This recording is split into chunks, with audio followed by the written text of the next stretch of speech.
Кыргызстандагы коррупциянын алдын алуу жана ага бөгөт коюу чаралары менен бирге эле калк арасында үгүт насаат, агартуу иштерин жүргүзүү максатын көздөгөн Эмилбек Исеналиев жетектеген Жогорку элдик көзөмөл коомдук бирикмеси 2016 жылдан бери иш жүргүзүп келишүүдө.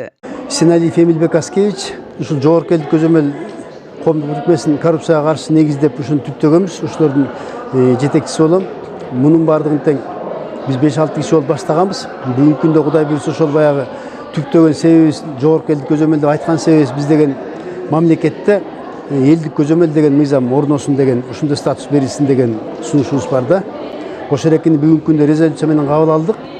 Кудай буйрса, могу элдин баардыгы тең, жарандарыбыздын баардыгы тең, мүчөлөр, коноктор Кыргызстандын 7 булуңунан келди, баардыгы тең 7 дубандан келишип, ушу баталарын берип, ошол элдик көзөмөл дегенди колдоп отурушат. 2022 жылды жыйынтыктоо алдындагы жыйынга өлкөнүн баардык аймактарынан чогулган аталган уюмдун мүчөлөрү ачык ойлорун ортого салышып, мындан аркы иш кадамдары тууралуу белгилешип, атайын резолюция кабыл алышты. Элдик контроль деген эң жакшы.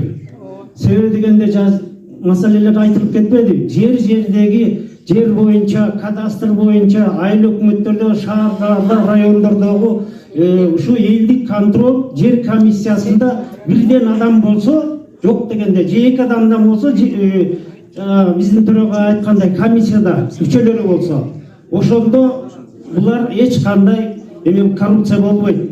Урматтуу кесиптештер, мен өзүм тааныштырбай кетип кечиресиздер. Мен Жалал Абад областынын Астар районунан келгем. Аты жөнүм Өтөнбаев Абылбек Абишевич. Сиздердин кесиптешиңер. Мен айтайын деген эртен бери жакшы талкуу жүрдү. Анан эми азыр могу жарыш сөзгө бердим, кезек келди да, туурабы? Ошого байланыштуу мен айтайын деген маселелерим бар. Прокуратура органдарынын коррупция менен күрөшүүдө коррупционер мыйзам бузуучуларды коргоп, колдоп жатышы боюнча айткым келет да менчи. Биз ушул күнгө чейин өзүбүздүн патриоттук сезим менен иштеп келебиз туугандар. Бизге мамлекет тараптан эч кандай колдоо жок. Тескерисинче прокуратура, күч органдарынан бизге басым. Болбосо биздин алып барган ишибизди көзүнө илбестен силер кимсиңер деген эмес чыкты ушунга чейинчи. Ошон үчүн менин айтайын дегеним, мунугу мөөнөтү өтүп кетти деген мыйзамды жокко чыгаруу боюнча мен сунуш айткым келет да. Мына ушул боюнча дагы сиздерден суранам, Эмил Аскевич, Гүлбарайым, мына ушуну да жогорку кеңешке жөнөтсүңөр. Эгерде бул мөөнөтү өтүп кетти деген мыйзам жокко чыкпай турган болсо, коррупция эч качан тыйылбайт туугандар. Менин атым фамилиям Тостокова Бибигал Чаптыраймовна. Мен ушул Жогорку элдик көзөмөл коомдук бирикмесинин Чүй областынын координатору болом. Негизги биздин маселе коррупция менен кармашып, ошону узаконить этүү болуп атат да. Потому что элдин баары эле мендей же дагы бирөөндөй болуп эле добиваться эте албайт да. Ошондуктан бул жерде жоош адамдар бар, мүнөзү ар кандай адамдар бар, анан аларды элдер тоотпой атат да. Ошого биз узаконить этип, кадимки мурунку Союз убактагы народный контроль сыяктуу кылсак деген ой менен бүгүн ошого жыйынга келгенбиз да, ошол. Буюрса ошол колдоо болду, жалпы. Кудай буйрса 7 дубандан тең келди, аябай көп киши келип катышты, ар кай жактан коноктор да келди, бирок баардыгы 100% колдоп беришти. Эми кат жөнөтүп, Кудай буйрса биздин өзүбүздүн бийликтегилердин баарына тең курска коебуз. Кудай буйрса иш жүзүнө ашат деп ойлойм да. Экинчиден мына мен бүгүн эртең менен саат 9-да сот болду. Мисалы жер маселеси боюнча ошол заводчный чечимди чыгарып таштаган прокурор Аманов деген Сокулук районунун прокурору өзүн өзү противоречить этип, ошо бир эле иш боюнча, жер боюнча башка уголовный сотто башкача сүйлөп, кайра өзүн противоречить этип, гражданский сотто башкача сүйлөп, бүгүн ичинде стычка болуп кетти да. Вот ошого окшогон прокуратура боюнча, сот боюнча ошол көп, аябай көп мен основной ошолор менен сталкиваться этем. Ошо жер маселеси боюнча жана башкалар боюнча ушул жерде жалаң прокурор менен соттордук да. Бүгүнкү сотто мисалы сот өзүнүн чыгарган чечимин, заводчуна чыгарган чечимин биз каршы болгонубузга байланыштуу кайра жокко чыгарды. Себеби дегенде булар ошо эч ким жок эле, эч ким чакырбай туруп эле прокурор менен эле сот кандай болуп калган, сот деген өзү териштирип карабай туруп, ошо прокурордун айтканы боюнча чечим чыгарып калган азырчы. Анан жаман ойго кетесиң да, сот менен прокурор чогуу бир болуп алыптыр деп. Анын чын бышыгына жетиш керек болчу. Ага жеткен жок. Анан бирок бүгүн Кудайга шүгүр, эми дагы биз ошо сыяктуу жалаң, эми азыр бүт эле жалаң эле сот менен прокурор көбүнчө басымдуулук кылып атат, но могу прокуратураларды кичине тазалабаса, анан айыл өкмөттөр боюнча основной да, менин иштеген жумушум ошондой. Бизде Чүй областында өзгөчө Сокулук району менен Московский район ушулар аябай чоң коррумпированный да, өзгөчө сокулук. Аны ошол жерде айыл өкмөттөр такыр түшпөйт. Алмашып эле жүрө берет бири-биринечи. Бүгүн чечимди чыгарды, эртең башка кийинки өкмөт келип жокко чыгарып коюп атат. Ал сот аркылуу болуш керек эле. Ошондойлор айтылбайт. Эгерде ошол өзүнүн чыгарган чечимин жерге айыл өкмөтү кайра өзү жокко чыгара берсе, анда бардак болуп кетет да, туура. Анда бүгүн чыгарып эртең жокко чыгара берет да. Ошолор менен биз как раз иштеп атабыз да, кыскача ушундай. Мен Чаткалбаев Бактыбек Алтымышевич Талас областы боюнча жогорку элдик көзөмөлдүн координатору болом. Бул коомду жетектегенибизге 10 жыл чамалап калды.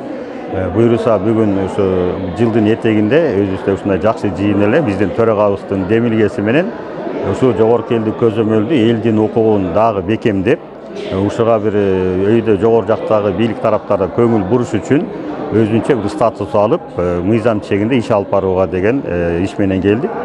Ушул жыйында биз колдоп бердик. Бул жогорку элдик көзөмөл деген коомдук уюмдар абдан көп. Биз бардыгына каршылык кылбайбыз. Бул альтернатив болуш керек. Ошонун ичинен дагы жакшы, татыктуу иштеген коомдук уюмдар болуш керек да. Жалгыз эле бир жогорку элдик көзөмөл коомдук уюм эмес, бардык жарандар иштешиге мүмкүнчүлүк бар.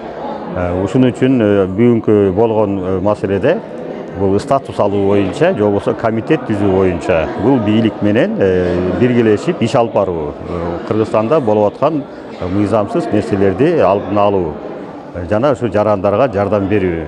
Себеби дегенде Кыргызстандын келечегине чоң салым кошуш керек. Албетте бул эң эле биринчи бул коррупция деп атабыз. Коррупцияны кантип азайтабыз, жоёбуз жана ошону болтурбоо иштеринин аракетин жасашыбыз керек. Азыркы учурда жакшы, Кудай буйруса азыркы президентибиз колдоо алып берди. Өткөндө да президенттин астында түзүп берди, АДС деп. 6 коомдун ичинде биз жогорку элдик көзөмөл өзүбүздүн жасаган ишибиз менен ишенимге киргенбиз. Ушул эл көтөрүлгөн, жарандар көтөргөн сунушту биздин жогору жактагы депутаттар тарабынан, бийлик тарабынан колдоп берсе, биз мамлекетибизге мындай каражатты расход кылбай эле өз жаныбыздан чоң жардам беребиз деген оюбуз бар. Себеби дегенде бардык жарандарга ушундай иш керек экен, ар бир жаран укугубузду билсек, мамлекет өнүгөт деген нерсе менен баратабыз. Мен Баткен шаарынын тургунумун, Ашыралиева Канаат. Бизде бүгүнкү 23 декабрь күнү саат 2-де жогорку элдик көзөмөлдүн жыйыны өттү. Шу жогорку элдик көзөмөлдү бизде жогорку бийликтер народный контроль болчу эде союзм убагында. Шону народный контроль кылып беришке жардам берселер жакшы болот деген. Бизде эң алыстуу облус Баткен облусу. Баткен облусунда коррупция тамырлашып кеткен. Эң жаманы бизде госрегистр, архитектура, прокуратура, сот органдары, өкмөт, аким, губернаторлар ушуларга көңүл буруп, госрегистр, архитектураларга жакшы көңүл буруп, карапайым элдин документтерин документтештирип берсе деген ойдомун. Чындыгында эле жөнөкөй эле жарандар дагы мамлекетти бүлүндүргөн, кедергисин тийгизген жемкурлорго жол бербей, айыптууларды аныктоого катышып, мекенчилдик сезим менен мыйзамга ылайык биргелешкен иш-аракеттер болуп турса, өлкөнүн өнүгүүсүнө кошкон салым болору айдан ачык. Мен Ленинский районунда турам, жашайм, иштейм. Мен ушул 15-20 мектеп менен бирге иштедим. Абдан жакшы өздөрү да туура кабыл алды. Ошо азыр 50-60% мектептеги коррупцияда жойдук. Алар дагы өздөрү азыр туура түшүнүшүп, ушул жогорку элдик көзөмөл менен биз дагы шишейли. Бизде дайым ушундай силердин немеңердин күчүңөр менен, демиңер менен биз дагы өзүбүздүн мугалимдер айтты. Биз дагы өзүбүздүн ушундай ак эмгек менен иштеп, ушундай элген журттун алдында өзүнүн таза экенибизди көрсөтөлү дейт да. Аябай ыраазычылыктарын билдирди. Больницаларга барып жүрөбүз. Эми жыгыш жакшы. Мекеменин ичиндеги патриот адамдар, биздин туугандар, ошолор бери жакка алып чыгат өздөрү эле. Биякта мындай болуп атат, биздин ичте мындай болуп атат депчи. Ошондуктан биз жашыруун кат иштесин деп атабыз. Жашыруун арыздар. Ачык арыздар иштесин ошондой эле. Бул мекемени биз карательный орган дебейбиз. Бул мекемени биз деген только алып чыгып туруп тиешелүү органдарга өткөрүп берүү. Ар жагын иштесин. Биринчи болуп аткан анонимканын негизинде алып чыгып туруп эле кайра өткөрүп берсең, аларды уже так болот, ачык болот. Анда эч ким катырып жаап жашырбайт деген ойдобуз да. Жаңы жыл алдында кандай кабыл эттиңизби?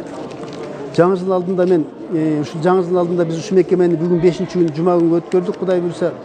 2022 жылдын 23 декабрь болду бүгүнкү күндө. Мен ушу кыргыз элинин жалпысынан бардыгын тең келе жаткан жаңы жыл менен куттуктайм. Сиздерге, биздерге ден соолук берсин, мамлекетибизде тынччылык болсун.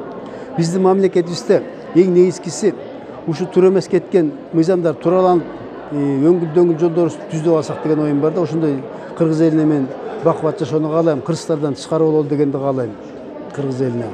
Анан ушу өзүбүздүн сунуштаган бүгүнкү народный контроль дегенибиз бир ишке ашып кетсе дегенди каалайм.